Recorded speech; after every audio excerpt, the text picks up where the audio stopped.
أما بعد فأعوذ بالله من الشيطان الرجيم بسم الله الرحمن الرحيم قد أفلح المؤمنون الذين هم في صلاتهم خاشعون وقال سيدنا رسول الله صلى الله عليه وسلم لا يؤمن أحدكم حتى يكون هواه تبعا لما جئت به آمنت بالله صدق الله مولانا العلي العظيم وصدق رسوله النبي الكريم ونحن على ذلك لمن الشاهدين والشاكرين والحمد لله رب العالمين اللهم صل على محمد وعلى آل محمد كما صليت على إبراهيم وعلى آل إبراهيم إنك حميد مجيد اللهم بارك على محمد وعلى آل محمد كما باركت على إبراهيم وعلى آل إبراهيم إنك حميد مجيد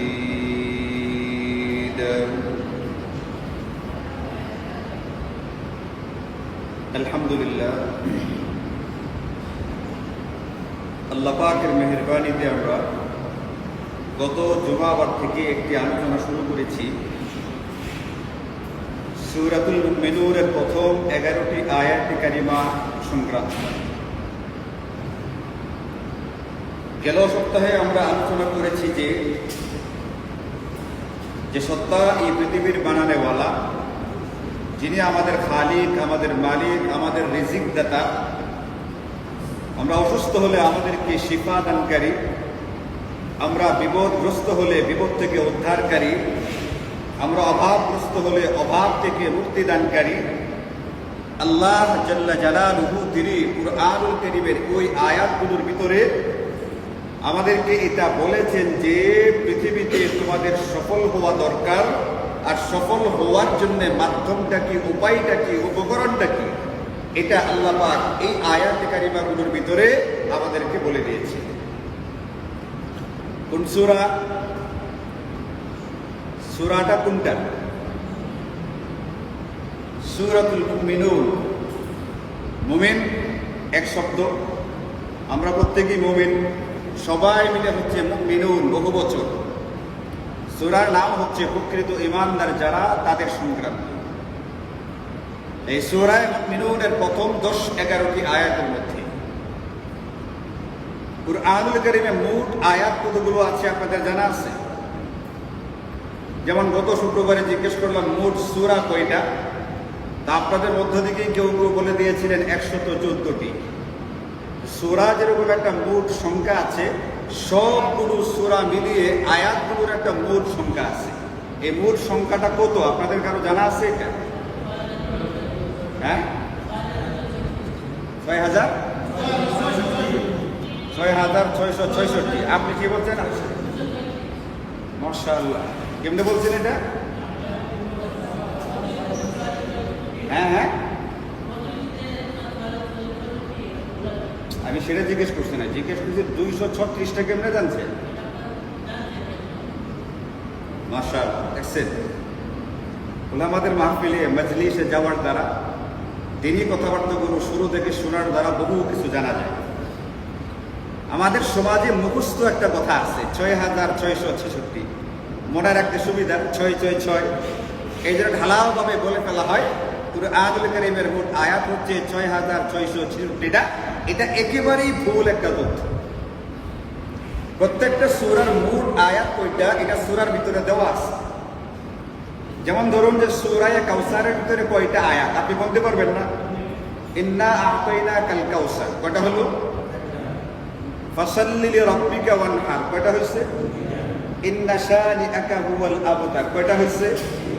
এখানে যেরকম গোনা গেছে 3টা, কুরআনুল কারীমে লিখে দেওয়া আছে 1 2 3। এরকম সূরা ফাতিহাতে 1 2 3 করে 7 পর্যন্ত লেখা আছে, সূরা বাকারাতে লেখা আছে, সূরা ইখলাসে লেখা আছে। প্রত্যেকটা সূরার মধ্যে মোট আয়াত কয়টা সেটা লিখে দেওয়া আছে। আর আপনি একটা ক্যালকুলেটর নিয়ে যদি আপনি সূরা ফাতিহা থেকে শুরু করেন যে সূরা ফাতিহাতে 7টা, সূরা বাকারাতে এই কয়টা এই কয়টা এই কয়টা, যোগ করতে করতে যদি সূরা নাস পর্যন্ত যান, ওইখানে দেখবেন যোগফল দেখাবে 6236টা। তাইলে কুরআনুল কারীমের আয়াত মোট কয়টা? 6236টা। আর এবার বলেন আয়াত কয়টা? 6236। এটা হচ্ছে সঠিক তথ্য।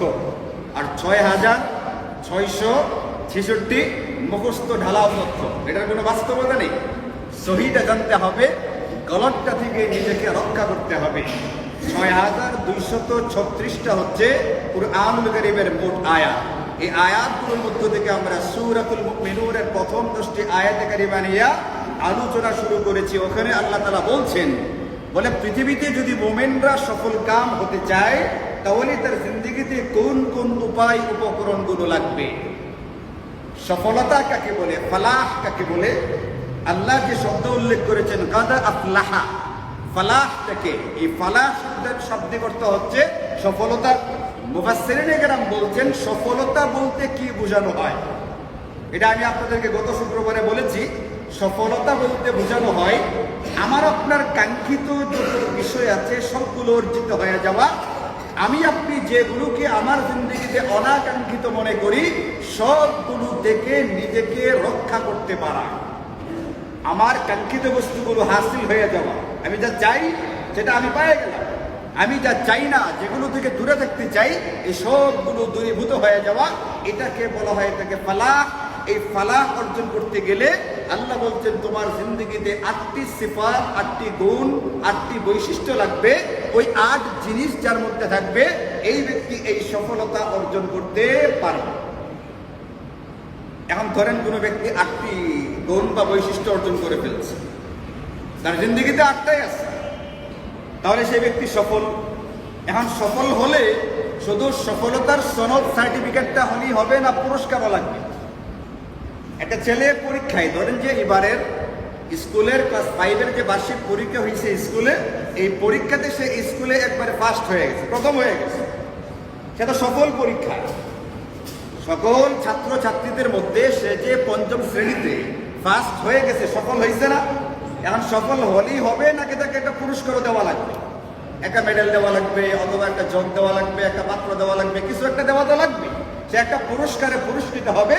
আল্লাহ বলছেন যখন কোনো ব্যক্তি তার জিন্দেগিতে এই 8টা জিনিসকে অর্জন করে ফেলবে, ব্যক্তি সফলতা অর্জন করে ফেলবে। কিন্তু এই সফলতা শুধুমাত্র সনদ আর সার্টিফিকেটের মধ্যেই সীমাবদ্ধ থাকবে না, আল্লাহ পাকের পক্ষ থেকে তাকে মহা পুরস্কারে পুরস্কৃত করা হবে। এটা বলছেন ওই 8 বৈশিষ্ট্যের আলোচনা করার পরে শেষে গিয়া এই পুরস্কারটা কি, পুরস্কারটা আপনাদেরকে আগে শোনাই, তাহলে এই 8টা জিনিস যা আমার হাসিল করা লাগবে এটা আমি বুঝতে পারবো এবং গুরুত্ব দিয়া এই 8টা জিনিসকে অর্জন করার চেষ্টাটা করতে পারবো। পুরস্কারটা কি? আল্লাহ বলছেন যদি কোনো ব্যক্তি এই আয়াতে কারিমাগুলোর মধ্যে বর্ণিত 8টি গুণ বা বৈশিষ্ট্যকে অর্জন করে ফেলতে পারে, তাহলে এদের পুরস্কার হচ্ছে উলাইকা হুমুল ওয়ারিসুনা আল্লাযীনা ইয়ারিসুনাল ফিরদাউস হুম ফিহা খালিদুন। ফিরদাউস শব্দটা আপনারা শুনছেন বারবার। আমি মাঝে মধ্যেই মাগরিবের নামাজে একটা সূরা পড়ি, একটা আয়াত পড়ি, ইন্নাল্লাযীনা আমানু ওয়া আমিলুস সালিহাতি কানাত লাহুম জান্নাতুল ফিরদাউসি নুজুলা। এই জান্নাতুল ফিরদাউস শব্দটা আপনারা শুনছেন না? 8টা জান্নাত আছে আল্লাহ তাআলা মুমিনদের জন্য, সফল মুমিনদের জন্য, প্রকৃত ঈমানদার যারা হবে, সত্যিকার অর্থে ঈমানদার যারা হবে, নামকা ওয়াস্তার না, অর্ধেক মুমিন অর্ধেক বেঈমান এই টাইপের না, যারা সত্যিকারের ঈমানদার হয়ে উঠবে, আল্লাহ পাক তাদের জন্য 8টা জান্নাত তৈরি করেছেন। এই জান্নাতগুলোর ভিতরে সবচেয়ে সেরা জান্নাত যেটা, সবচেয়ে মর্যাদা সম্পন্ন যেটা, এই জান্নাতের নাম হচ্ছে জান্নাতুল ফিরদাউস। এই জন্য এক হাদিসে পাকের মধ্যে নবীজি সাল্লাল্লাহু আলাইহি ওয়াসাল্লাম ইরশাদ করেন, ইযা সাআলতুমুল্লাহাল জান্নাহ, ও দুনিয়ার মুমিন মুসলমানেরা, তোমরা যখন আল্লাহ পাকের কাছে জান্নাতের জন্য দোয়া করবে। আমরা অনেক সময় জান্নাতের জন্য দোয়া করি না, যে আল্লাহ আমার অমুক মারা গেছে, আপনি তাকে জান্নাত দান করেন। তো নবীজি বলেন, তোমরা যখন জান্নাতের জন্য দোয়া করবে, ইযা সাআলতুমুল্লাহাল জান্নাতা ফাসআলুহুল ফিরদাউস, তখন তোমরা জান্নাতুল ফিরদাউসের জন্য দোয়া করবে। জান্নাত তো 8টা, যে কোনো একটা দিলে জান্নাত হয়ে যায়, কিন্তু তোমরা যখন দোয়া করবে, যখন চাইবা, কোনটা চাইবা? জান্নাতুল ফিরদাউসের জন্য আল্লাহ পাকের কাছে দোয়া করবে। বলে কেন? নবীজি বলেন যে ফাইন্নাহা আলাল জান্নাতি ওয়া আওসাতুহা, জান্নাতুল ফিরদাউস যেটা, এটা হচ্ছে সবচেয়ে সুউচ্চ জান্নাত এবং সবচেয়ে শ্রেষ্ঠ এবং সেরা জান্নাত।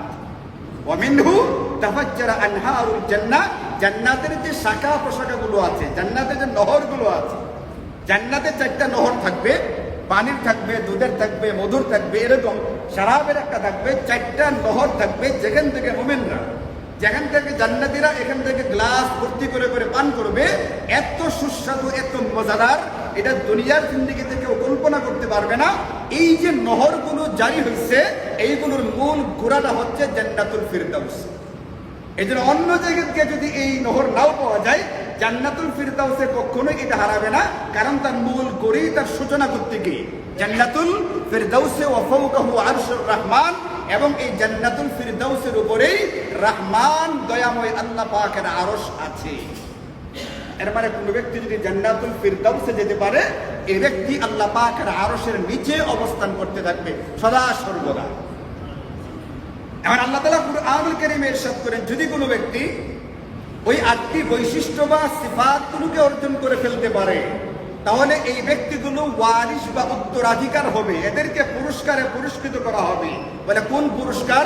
এদেরকে উত্তরাধিকারী বানায় দেওয়া হবে, এদেরকে ওয়ারিস বানিয়ে দেওয়া হবে। কিসের ওয়ারিস? আল্লাযীনা ইয়ারিসুনাল ফিরদাউস, এরা জান্নাতুল ফিরদাউসের উত্তরাধিকারী বলে গণ্য হবে। এই উত্তরাধিকারীদের পুরস্কারে এদেরকে পুরস্কৃত করা হবে। আপনারা খেয়াল করেন, শব্দটা আমরা বলছেন উত্তরাধিকারী বানিয়ে দেওয়া হবে। এটা বলতে পারতেন আল্লাহ পাক থেকে জান্নাতুল ফিরদাউস দান করে দিবেন, এটা বললেই হতো না। এটা না বলে বলছেন না, তাকে উত্তরাধিকারী বানিয়ে দেওয়া হবে। এটার কারণটা কি? এর কারণ হচ্ছে, আমরা জানি দুনিয়াতে কোনো ব্যক্তি যদি মারা যায়, কোনো ব্যক্তি মারা গেলে তার যে পরিত্যক্ত সম্পদ, এই সম্পদের মালিক হয় তার ওয়ারিসরা, অন্য কোনো ব্যক্তি না। যে ব্যক্তি মারা গেছে, সরকারি আইনেও, সরকারি কাগজপত্রেও এবং আসমানি কাগজপত্রে, আসমানি আইনেও পরিত্যক্ত সম্পদের মালিক হবে তার যারা সন্তান, ঔরসজাত, এই সন্তানরাই শুধুমাত্র মালিক হবে, অন্য কেউ হতে পারবে না। আশেপাশের লোকেরা, ভাইবাতি যারা যদি বিরাট প্রভাবশালী হয়ে থাকে, আর যদি মৃত ব্যক্তির স্বজনেরা, ওয়ারিসরা যদি লুলা ল্যাংরাও হয়ে থাকে, এরা যদি কানা অন্ধও হয়ে থাকে, এরপরও আসমানি আইনও বলে ওয়ারিসরা সম্পত্তির মালিক হবে, বাংলাদেশের দুনিয়াবি আইনও বলে মৃত ব্যক্তির ওয়ারিসরা এই সম্পত্তির মালিক হবে। এখন আল্লাহ তাআলা কুরআনুল কারীমে ইরশাদ করেন, যদি মুমিন মুসলমান এই 8টি বৈশিষ্ট্যকে অর্জন করে ফেলতে পারে, এরা জান্নাতুল ফিরদাউসের ওয়ারিস হবে।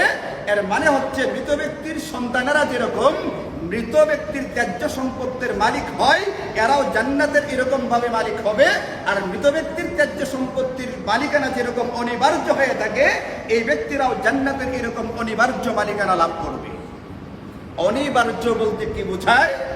কোনোভাবেই এই মালিকানা ঠেকানো যাবে না। যে ব্যক্তি মারা গেছে, তার পরিত্যক্ত সম্পত্তির মালিক তার ওয়ারিসরা হবে, তার সন্তানেরা হবে। এদেরকে এই সম্পত্তির মালিকানা থেকে দুনিয়ার কেউ ঠেকাতে পারবে না, এমনকি রাষ্ট্রও তাকে ঠেকাইবার ক্ষমতা রাখে না। এটাকে বলে অনিবার্য মালিকানা। এটা আপনারা যারা মোটামুটি কাগজপত্র নিয়ে দৌড়াদৌড়ি করেন, জায়গা জমির কাগজ যারা বুঝেন, তারা দুনিয়ার হিসাবেও বুঝবেন। আজ থেকে 20 বছর আগে আমাদের সমাজে কোনো ব্যক্তি মারা গেলে ওই ব্যক্তির ছেলেরা সমস্ত সম্পত্তি ভাগ বাটোয়ারা করে নিয়ে যায়। ব্যতিক্রম ওই সময় ছিল কিছু, একেবারে থাকে না এরকম তো না, বোনদেরকে সম্পত্তি দিত না। এখন ধরেন কথার কথা, আজ থেকে 20 বছর আগে আব্দুল মুহাইমিন মারা গেছিল। আব্দুল মুহাইমিন মারা যাওয়ার পরে তার এক ছেলে আর এক মেয়ে ছিল, সম্পত্তি রেখে গেছিল 15%। বিআরএস রেকর্ড অনুযায়ী এই 15% সম্পত্তির মালিক হচ্ছে আব্দুল মুহাইমিন।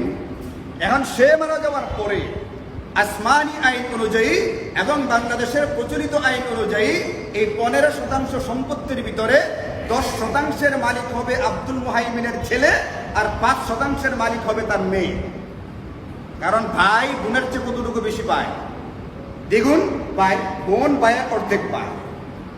এখন এই যে 15% সম্পত্তি রেকর্ড অনুযায়ী এখানে 10% মালিক ছেলে আর 5% মালিক হচ্ছে মেয়ে। কিন্তু আজ থেকে 20 বছর আগে ভাই তার প্রভাব খাটাইয়া 15% সবটা জবরদখল করে রাখছে এবং এক সময় বিক্রি করার প্রয়োজন হলে 15% সবটা সে নিজে বিক্রি করে দিচ্ছে। আবার আশ্চর্যের ব্যাপার হলো এই আইনটা বর্তমানে যেটা আছে বিআরএস আইনটা, এটা 20 বছর আগেও ছিল। আইন অনুযায়ী 15% জায়গা বিক্রি করতে গেলে একা ছেলে রেজিস্ট্রি করে দিতে পারার কথা নয়, কিন্তু ওই সময় সাব রেজিস্ট্রার অফিসে গেলে ওখানে দলিলটা হয়ে যাইতো, সেই হিসাবে ভাই 15% সবটা লিখে দেওয়া গেছে। এখন যখন গত কয়েক বছর ধরে বিআরএস রেকর্ড বলে খারিজ করার জন্য আইন জোরদার করা হয়েছে, বাধ্যতামূলক করা হয়েছে, এখন যে বেচারা 15% জায়গা কিনছিল সে খারিজ করতে গিয়ে দেখে তার 15% খারিজ হয় না। বলে অসুবিধা কোথায়? এই সিলিন্ডার অফিস থেকে বলে দেওয়া হয়েছে আপনাকে যিনি দলিল করে দিচ্ছেন কাগজপত্র বা রেকর্ড অনুযায়ী তিনি আপনাকে সর্বোচ্চ 10% দিতে পারে, বাকি 5% লিখে দেওয়ার ক্ষমতা তার নাই। সেটা লিখে দিছে, এটা অন্যায়, এটা ভুল, এটা যথার্থ না। তাহলে কি করতে হবে? ওই 5% আবার যে ওই ব্যক্তির যে বোন ছিল 20 বছর আগে যাকে ঠকানো হয়েছিল ওই বোনের কাছ থেকে লিখে আনেন। বোন যদি মারা গিয়ে থাকে তার সন্তানদের কাছ থেকে লিখে আনেন, তাহলে আপনাকে খারিজ করে দেওয়া হবে, নতুবা আপনার নামে বাকি 5% খারিজ হবে না, আপনার নামে নামজারি চলবে না। এই আইনটা কেন হয়েছে আপনারা বলেন? কারণ ওই যে আব্দুল মুহাইমিন মারা গেছিল, মারা যাওয়া ব্যক্তির সম্পত্তির ভিতরে তার সন্তানেরা অনিবার্যভাবে ওয়ারিশ হবে। এই ওয়ারিশানা, এই মেরাজ থেকে কোনোভাবেই তার সন্তানদেরকে বঞ্চিত করা যাবে না। জোর জবরদস্তি করে দখল করে রাখা যাবে, হস্তান্তর করা যাবে না, বিক্রি করা যাবে না। এইখানে যেরকম আব্দুল মুহাইমিনের সমস্ত সন্তান তার সম্পত্তির ভিতরে অনিবার্য মালিকানা অর্জন করেছে, আল্লাহ কুরআনুল কারীমে ওয়ারিস শব্দকে উল্লেখ করে বুঝাই দিয়েছেন এইটা যারা এই 8টা বৈশিষ্ট্য অর্জন করে ফেলতে পারবে আব্দুল মুহাইমিনের সন্তানের মতো, এরা অনিবার্যভাবে জান্নাতের উত্তরাধিকারিত্ব লাভ করবে। এরা নিশ্চিত জান্নাতের অধিকারী হবে। জান্নাত থেকে দুনিয়ার কোনো আইন অথবা অন্য কোনো আইন কোনোভাবেই এদেরকে ঠেকাইতে পারবে না। এই জন্য আল্লাহ তাআলা শব্দ ব্যবহার করছেন, যারা 8 বৈশিষ্ট্যমণ্ডিত হবে এদেরকে জান্নাতের ওয়ারিশ বানায় দেওয়া হবে, উত্তরাধিকারী বানায় দেওয়া হবে, জান্নাত দান করা হবে। এরকম দানা ওয়ারিশকে যেরকম কোনোভাবেই ঠকানো যায় না, এরকম ভাবে 8 বৈশিষ্ট্যের অধিকারী ব্যক্তিকে জান্নাত থেকে কোনোভাবেই ঠকানো যাবে। ফলাফলটা কি হলো? এটা পুরস্কারটা কি হলো? এটা যারা নাকি 8 বৈশিষ্ট্য অর্জন করার মধ্য দিয়ে সফল কাম হবে এদেরকে আল্লাহ পাকের পক্ষ থেকে যে আসমানি পুরস্কারে পুরস্কৃত করা হবে, এই পুরস্কারটা হচ্ছে জান্নাতুল ফিরদাউস। জান্নাতুল ফিরদাউস। এই পুরস্কারকে আমাদের দরকার আছে না নাই? জান্নাতে গেলে কি হবে? কি আছে এখানে বলেন আপনি? বলে জান্নাতে গেলে কি আছে? এটার মূল যে অবস্থাটা, মূল যে বিবরণটা, এটা আমি আপনি দুনিয়ার আকল বিবেক বুদ্ধি দিয়া, দুনিয়ার এই শ্রবণ শক্তি দিয়া, দুনিয়ার এই চক্ষু দিয়া না দেখবার সুযোগ আছে, না বুঝবার সুযোগ আছে, না শোনার মতো সুযোগ আছে। এই জন্য আল্লাহ তাআলা কুরআনুল কারীমে ইরশাদ করে দিয়েছেন। কুরআনুল কারীমের ওই আয়াতটাকে তেলাওয়াত করার আগে নবীজি বলছেন আল্লাহ পাকের একটা কথা, আ'দাতু লিইবাদিয়াস সালিহিনা, আমি দুনিয়াতে যারা আমার সৎ কর্মশীল বান্দা হবে, যারা সৎ কর্মশীল বান্দা হবে তাদের জন্য আমি প্রস্তুত করেছি জান্নাতের ভিতরে মা এমন নিয়ামত, এমন সুখ শান্তির উপকরণ, এমন সব আসবাবপত্র যেগুলোকে মা লা আইনুন রাআত, দুনিয়ার কোনো চক্ষু কোনোদিন সেইগুলোকে দেখতে পারে নাই, ওয়ালা উযুনুন সামিআত, দুনিয়াতে এমন কোনো ভাষাবিদ, এমন কোনো ভাষার পণ্ডিত যে নাকি খুব চমৎকার বলতে পারে, বাগ্মিতা যার খুব প্রচন্ড রকমের আছে, দুনিয়াতে এমন কোনো বাগ্মী তৈরি হয় নাই যে নাকি জান্নাতের বিবরণ দিবে আর কোনো শূন্যওয়ালা তার কান দিয়ে সেইগুলোকে শুনতে পারবে। আর দেখা আর শোনা তো দূরের কথা, আল্লাহ বলেন যে ওয়ালা খাতারা আলা কলবি বাশার, বলে জান্নাতের সুখ শান্তিগুলোকে কল্পনা করে বোঝার চেষ্টা করবে। দুনিয়ার কোনো মানুষকে এই পরিমাণ কাল্পনিক শক্তিও দেওয়া হয় নাই যে কল্পনা করে বুঝে ফেলবে ওখানে আমাদের জন্য কি কি তৈরি করে রাখা আছে।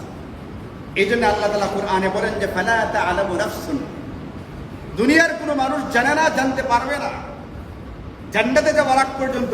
ফালা তা'লামু নাফসুম মা উখফিয়া লাহুম মিন কুররাতি আয়ুন, তার চক্ষু জুড়িয়ে যাওয়ার মতো, তার চক্ষু শীতল হয়ে যাওয়ার মতো কি ধরনের আশ্চর্য, কি ধরনের অচিন্তনীয় নাজ নিয়ামত তার জন্য জান্নাতে তৈরি করে রাখা আছে। দুনিয়ার কোনো মানুষ বুঝতে পারবে না। ওই জান্নাত যদি তোমরা পাইতে চাও তাহলে এই 8 বৈশিষ্ট্য মণ্ডিত হয়ে যাও, এই 8 গুণ অর্জন করে ফেলো, তাহলে তোমাদের জন্য জান্নাতকে আল্লাহ পাক বলছেন আদাতু, এটা অতীতকালীন শব্দ, এর মানে হচ্ছে ইতিমধ্যে সেই জান্নাতকে তৈরি করে ফেলা হয়েছে। এমন না যে আমি 8 গুণ অর্জন করলাম, এইগুলো আমল করার মধ্য দিয়ে মারা গেলাম, আমি সফল হইয়া রেজাল্টের সনদ সার্টিফিকেট নিয়ে আল্লাহ পাকের কাছে গেলাম, এরপরে আল্লাহ পাক এটাকে প্রস্তুত করবার জন্য ফেরেশতাদেরকে অর্ডার দিবেন, এমনটা না। আল্লাহ বলছেন অলরেডি ইতিমধ্যে আমি এটাকে প্রস্তুত করে ফেলেছি, তুমি একদিকে আসবা, আরেক দিকে শুধুমাত্র জান্নাতে প্রবেশ করবা। এখন জান্নাতে যাইতে গেলে আমাদেরকে এই গুণগুলোকে হাসিল বা অর্জন করে ফেলতে হবে। যদি অর্জন করে ফেলতে পারি তাহলে পুরস্কার অপেক্ষা করতেছে। এর আরেকটু ঝলক বুঝাবার জন্য, আরেকটু শুধুমাত্র এর নমুনা বুঝাবার জন্য এক হাদিসে পাকের মধ্যে নবীজি সাল্লাল্লাহু আলাইহি ওয়াসাল্লাম ইরশাদ করেন যে ইউনাদি মুনাদিন ফিস সামা, জান্নাতীরা জান্নাতে যাওয়ার পরে হাসরের ময়দানে বিচার হিসাব নিকাশ ইত্যাদি হয়ে যাওয়ার পরে যখন জান্নাতীরা জান্নাতে প্রবেশ করবে তখন একজন ঘোষণাকারী ওইখানে দাঁড়ায়া ঘোষণা দিবে। এখন জান্নাতীরা জান্নাতে ঢুকলো, যারা বাংলাদেশ থেকে সৌদি আরবে বিমানে যাবে, আপনারা জানেন বিমানে উঠবার পরে একটা ঘোষণাকারী ঘোষণা দেয়, মাইক দিয়ে ঘোষণা দিতে থাকে আমাদের এটা করতে হবে, এটা করা যাবে না, ইত্যাদি ইত্যাদি। তো এখানেও একজন ঘোষণাকারী ঘোষণা দেবে জান্নাতে যাওয়ার পরে। বলে কি ঘোষণা দিবে? নবীজি সাল্লাল্লাহু আলাইহি ওয়াসাল্লাম বলেন ওই ঘোষণাকারী এই কথার ঘোষণা দিবে ইউনাদি মুনাদিন ইন্নালাকুম আন তাসিহু ফালা তাসকামু আবাদা। এই জান্নাতি, তোমরা যারা জান্নাতে প্রবেশ করে গেছো, যারা জান্নাতে চলে আসছো, জান্নাতের টিকিট যারা পাইছো, তোমাদেরকে বলি শোনো, তোমাদেরকে আজ থেকে এই ধরনের সুস্থতা দেওয়া হবে, এমন সুস্থতা দেওয়া হবে অনন্তকালের জন্য, আর কোনোদিন তোমরা অসুস্থ হবে না। জান্নাতে যাওয়ার পরে নিয়ামত সব কিছু আছে, কিন্তু রোগে ছাড়ে না। কখনো পেট খারাপ, কখনো জ্বর, কখনো সর্দি, কখনো কাশি, কখনো ডায়াবেটিস, কখনো প্রেশার, কখনো হার্ট অ্যাটাক, কখনো স্ট্রোক, এটা সেটা ইত্যাদি ইত্যাদি। আচ্ছা বলেন তাহলে জান্নাতিকে শান্তি পাওয়া যাবে? বলে এই ধরনের তোমাদেরকে সুস্থতা দেওয়া হবে, ফালা তাসকামু আবাদা, কখনোই আর কোনো তোমরা অসুস্থ হবে না। আর ঠিক আছে, অসুস্থ হইলাম না, সুস্থই রইলাম, কিন্তু এমন তো হতে পারে দুনিয়াতে যেরকম ঠাস করে মারা গেছে, ঠাস করে মারা যাওয়া বুঝেন না, শরীরটা খারাপ লাগছে বলছে, এরপরে হাসপাতালে নেওয়ার পরে ডাক্তার বলছে হাসপাতালে আনার আগেই মারা গেছে। এরকম কথা শোনেন নাই আপনারা কোনোদিন? তো জান্নাতে গেলাম, ঠিক আছে, যতদিন রয়েছে কোনো অসুখ বিসুখ হয় নাই, খুব ভালো কথা। ঠাস করে মারা যাওয়ার কোনো চান্স আছে কিনা ঘোষণাকারী ঘোষণা দেবে, ওয়া ইন্না লাকুম আন তাহজাউ ফালা তামুতু আবাদা, তোমাদেরকে এরকম এক হায়াত দিয়ে দেওয়া হয়েছে, জান্নাতে ঢুকবার পরে তোমাদেরকে এমন এক জীবন দিয়ে দেওয়া হয়েছে, জীবনে আর কোনোদিন তোমরা মৃত্যুবরণ করবে না। কারণ মৃত্যু নামের যে মাখলুকটাকে আল্লাহ পাক তৈরি করছিলেন, মৃত্যু একটা মাখলুক, এটার একটা জীবন আছে। এই মৃত্যু নামের জিনিসটাকে হাসরের ময়দানে জবাই করে ফেলা হবে। এই মৃত্যু নামের জিনিসটার কখনোই না জান্নাতে আসবে না জাহান্নামে আসবে। এই জন্য তোমাদেরকে সুস্থতা দেওয়া হইল, এই পরিমাণ জীবনের হায়াত দিয়ে দেওয়া হইল, এটা আর কোনোদিন শেষ হবে না। এখন জান্নাতীদের মনে আবার প্রশ্ন আসতে পারে, ঠিক আছে আমি সুস্থ থাকলাম, কোনো অসুবিধা নাই, আমি মারা যাব না সেটাও বুঝলাম, কিন্তু আস্তে আস্তে চুল দাড়ি পাকবে কিনা, আবার বড় হয়ে যাওয়ার কোনো সুযোগ আছে কিনা, এই যে মেনে দিয়ে আসছি, পাকার কোনো চান্স আছে কিনা, বড় হয়ে যাওয়ার কোনো ব্যবস্থা, ওইখানে ঘোষণাকারী ঘোষণা দিবে তুমি যেরকম অনন্তকালের জন্য সুস্থ থাকবে, অনন্তকালের জন্য হায়াত পাবে, এরকম ওয়া ইন্না লাকুম আন তাশিব্বু ফালা তাহরামু আবাদা, তোমাকে কি আর তেরিবাজার মোড় থেকে আখড়ার মোড় থেকে শক্তি ঔষধালয় থেকে কোনো রকমের ঔষধ কেনার প্রয়োজন পড়বে না। তোমাদেরকে এই পরিমাণ যৌবন দিয়ে দেওয়া হবে, জীবনে আর কোনোদিন তুমি বৃদ্ধ হবে না। অনন্তকালের জন্য যুবক 28-30 বছরের যুবক এই যৌবনই তার থেকে যাবে, কোনোদিন বৃদ্ধ হবে না। কাজে আখড়ার মুড়িকে ঘোরাঘুরি করবার কোনো কি করবে না, প্রয়োজন করবে না।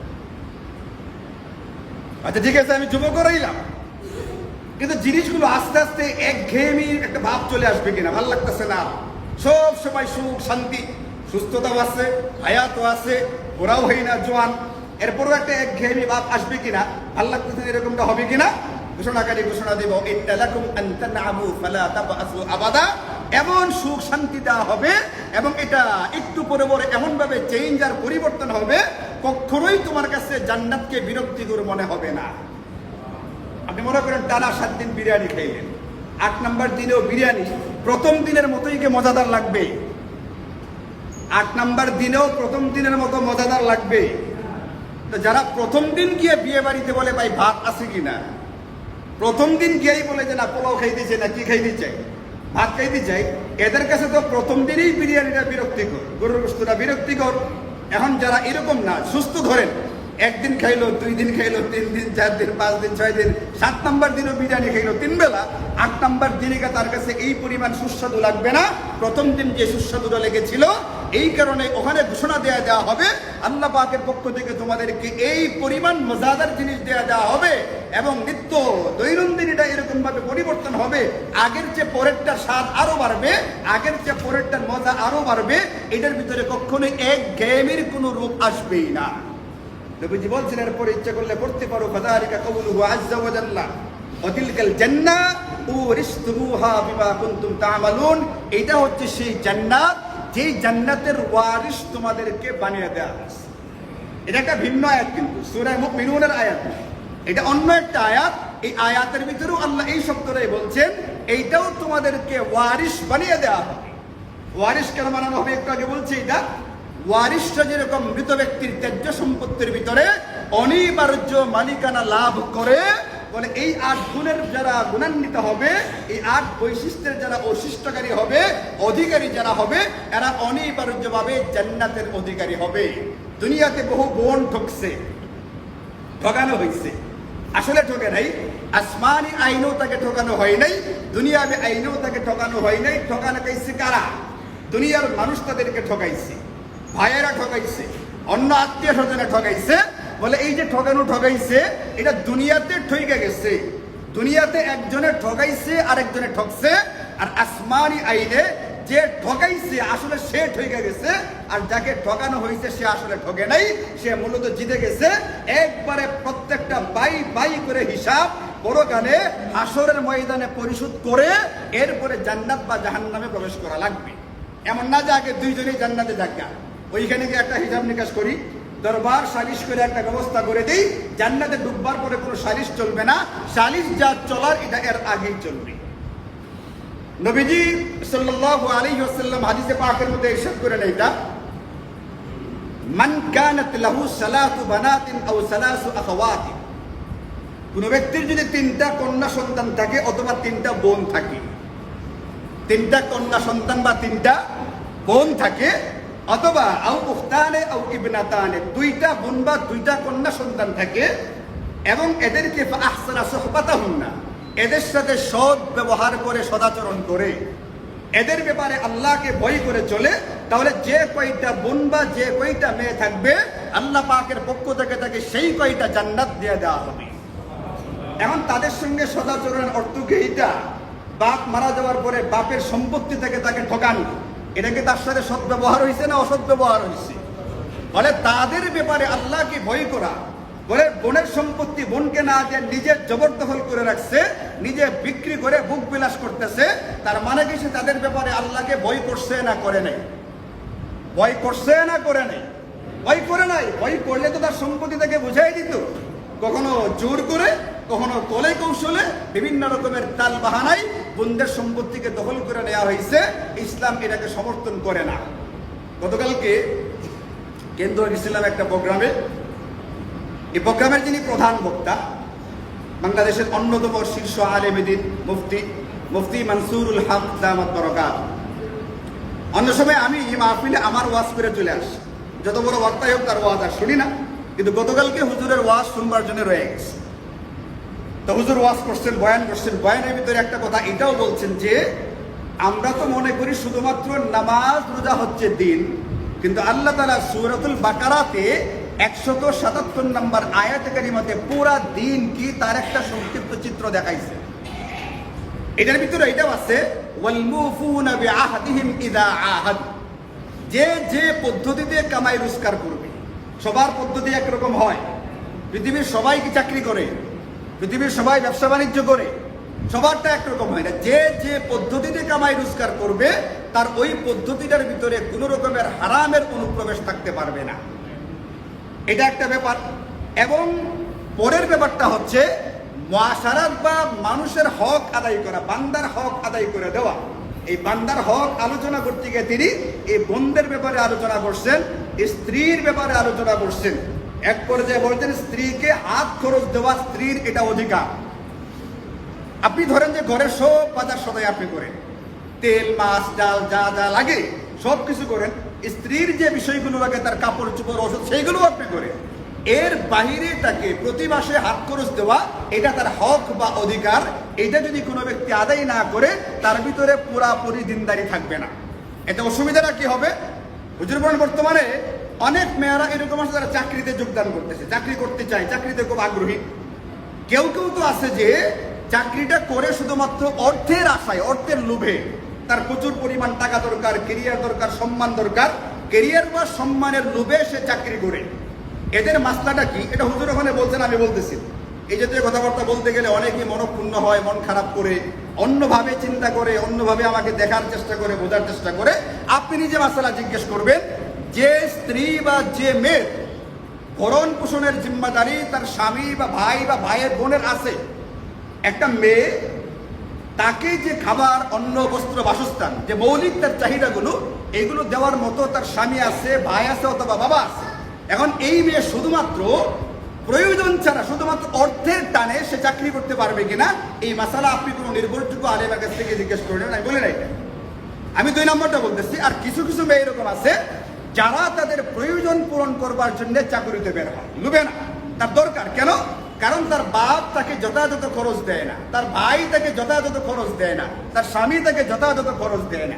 এই যে ভাই পরিত্যক্ত সম্পত্তির অংশ যারা বোনকে দেওয়ার কথা, বোনকে দেয় নাই, না দেওয়ার কারণে তার স্বামী অচল, অক্ষম, চাকরি করতে পারে না, সে বাধ্য হয়ে চাকরি করতে বের হয়েছে। একজন স্ত্রী তার সম্পত্তি ছিল, বাবার পরিত্যক্ত সম্পত্তির ভিতরে অংশ ছিল, ভাইয়েরা দেয় নাই, এখন সে বাধ্য হয়ে চাকরি করতে বের হয়েছে। এই মেয়েটা যে বের হয়েছে, ঘর থেকে বের হওয়ার পরে এখন যদি তার দ্বারা কোনো গুনাহ হয়ে থাকে, বেপরদিগির গুনাহ হতে পারে, অপ্রয়োজনে পর পুরুষের সঙ্গে কথাবার্তা হতে পারে, হাসি মজাক হইতে পারে। আর যেমন একটা অফিসে চাকরি করে 10 জন, 8 জন পুরুষ, 2টা মহিলা, এখানে কি মাঝে মাঝে হাসি তামাশা হতে পারে না? পারে না। এটা কি প্রয়োজনের ভিতরে পড়বে? অপ্রয়োজনীয় কথাবার্তা, হাসি মজাক ইত্যাদি যে গুণাগুলো হবে, কখনো কখনো পরকীয়া হবে, কখনো কখনো জিনা ব্যভিচার হবে। এইগুলোর নজির আমাদের সামনে ফেসবুকের কল্যাণে এখন ঘুরি ঘুরি আছে, আপনাদেরকে একবারে দলিল দেওয়ার কোনো দরকার নেই। এখন এই যে গুণাগুলো হচ্ছে, এই গুণাগুলো মেয়ে করতেছে, মেয়ে তোর হবে, কিন্তু এই মেয়ের তার স্বামীর পক্ষ থেকে অথবা বাবার পক্ষ থেকে অথবা ভাইয়ের পক্ষ থেকে পর্যাপ্ত পরিমাণ সুবিধা না দেওয়ার কারণে সে টাকা পয়সা কামাই করতে গিয়ে যে গুণাগুলো করছে, এই গুণা যেরকম তার হবে, যে বাবা, যে ভাই আর যে স্বামী তাকে ঠকাইবার কারণে ঘর থেকে বের হয়েছে, এদেরও এই সমান তারে গুণা হবে। এই জন্য কোন মেয়ে চাকরি করতে পারবে, কোন মেয়ে পারবে না, এটা শরীয়তের মাসালা আছে না? আছে না? এটাকে বলে ফরজ আইন পরিমাণ ইলম। ওই পরিমাণ ইলম আমাকে আপনাকে হাসিল করতে হবে। যার অন্ন, বস্ত্র, বাসস্থানের ব্যবস্থা আছে স্বামীর পক্ষ থেকে, ভাইয়ের পক্ষ থেকে অথবা বাবার পক্ষ থেকে, তার জন্য চাকরি করা বৈধ কিনা এই মাসালা জিজ্ঞেস করবেন। আর যাদের এই ব্যবস্থা নাই, যদি ওই 3 জনের কোনো একজনের অপরাধে হয়ে থাকে, তাহলে এর দ্বারা গুনাহ হলে এই গুনার একটা অংশ তার আমলনামাতেও যাবে। এই জন্য হুজুর বলছেন বান্দার হক যে আদায় করতে হবে, হকের ভিতরে একটা হচ্ছে এইটা, বাসার সমস্ত বাজাই সদাই করবার পরেও স্ত্রীর হাতে প্রতি মাসে হাত খরচ দিতে হবে। এটা স্বামীর দায়িত্ব, স্বামীর কর্তব্য। এই হাত খরচ দেওয়ার পরে টাকাটা কোথায় খরচ করছে, কি কাজে খরচ করছে, এই হিসাব নিকাশ আপনি নিতে পারবেন না।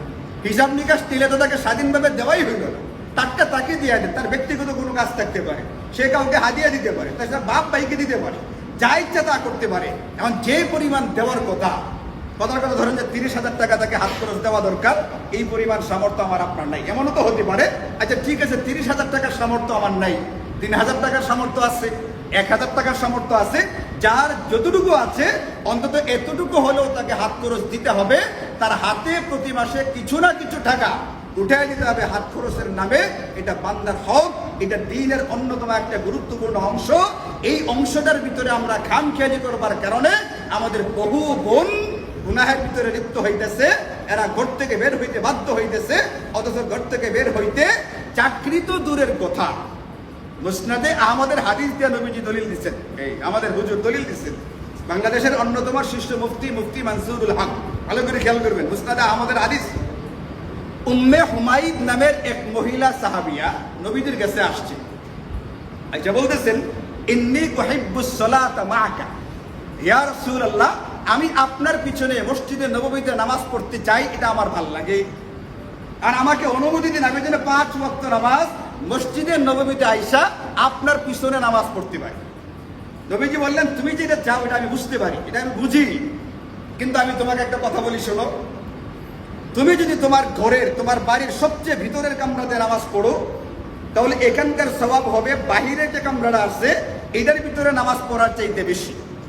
তুমি তোমার বাড়ির বাহিরে যে কামরাটা আছে, বড়ঘর যেটা, এখানে যদি নামাজ পড়ো, তাহলে তুমি যদি আঙ্গিনায় বা বারান্দায় নামাজ পড়ো, এটার ভিতরে পড়লে যে পরিমাণ সওয়াব হবে ওইখানে পড়লে তার চেয়ে বেশি সওয়াব হবে। ভাই ইনারা দুজন মানুষ এবং এসি ঠিক করতেছেন, এসিটা আমরা আগে বহুবার দেখছি, এই ধরনের মানুষ আমরা বহুবার দেখছি। ওনারা কিন্তু জমার নামাজ পড়ার জন্য সাইজা গুজে আসে নাই, কিন্তু আমি কিন্তু সাইজা গুজে আসছি, চুলদারি কাটছি, মেহেন্দি লাগাইছি, পাগড়ি বানছি, জামাটা ইস্ত্রি করা ধোয়া পরে আসছি। এই জন্য এনাদের আমার দিকে তাকাইলে আপনাদের চোখটা আর শীতল হবে বেশি। এই জন্য মেহরবানি করে আমার দিকে তাকার কথাটা শেষ করি আমি।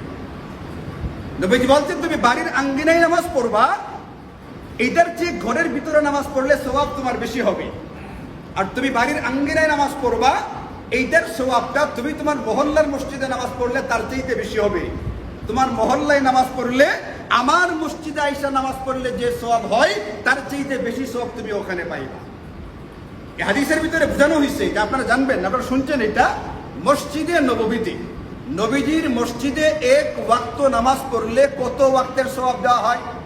50,000 ওয়াক্তের সওয়াব দেওয়া হয়। মসজিদে হারামে 1 ওয়াক্তের বিনিময়ে 1 লক্ষ ওয়াক্তের সওয়াব দেওয়া হয়। আর মদিনার মসজিদে 1 ওয়াক্ত নামাজ পড়লে 50,000 ওয়াক্তের সওয়াব দেওয়া হয়। নবীজি বলছেন, তুমি মসজিদে নববীতে নামাজ পড়বা, আবার নবীজির মতো ইমামের পিছনে। আচ্ছা বলেন, নবীজির জামানায় ইমাম যিনি ছিলেন তিনি কি আমার মতো নাকি? ইমাম কে ছিলেন? আর নবীজির জামানায় মসজিদের ইমাম কে ছিলেন? এটা আবু হুরায়রা? আরে আবু বকর বলেছিলেন, দেখেন ওই প্রশ্ন খেদা বেশি লাগছে। হ্যাঁ, নবীজি নিজে ইমাম ছিলেন। নবীজির জামানায় মসজিদে নববীর ইমাম তো নবীজি নিজে ছিলেন। নবীজির মতো ইমামের পিছনে নামাজ পড়া হবে, মসজিদে নববীতে নামাজ পড়া হবে, যেইখানে নামাজ পড়লে 1 রাকাতের বিনিময়ে 50,000 রাকাতের সওয়াব, 1 ওয়াক্তের বিনিময়ে 50,000 ওয়াক্তের সওয়াব দেওয়া হয়। নবীজি বলছেন, তুমি এর পরেও এই সওয়াবের জন্য মসজিদে না আইসা ঘরের ভিতরে নামাজ পড়ো, ওইখানে তোমাকে সওয়াব বেশি দেওয়া হবে। এর দ্বারা নবীজি কি বুঝাইতে চেয়েছেন আপনারা বলেন? মেয়েদেরকে ঘর থেকে বের হইতে উৎসাহিত করছেন, নাকি তাদেরকে ঘরের ভিতরে রাখতে উৎসাহিত করছেন?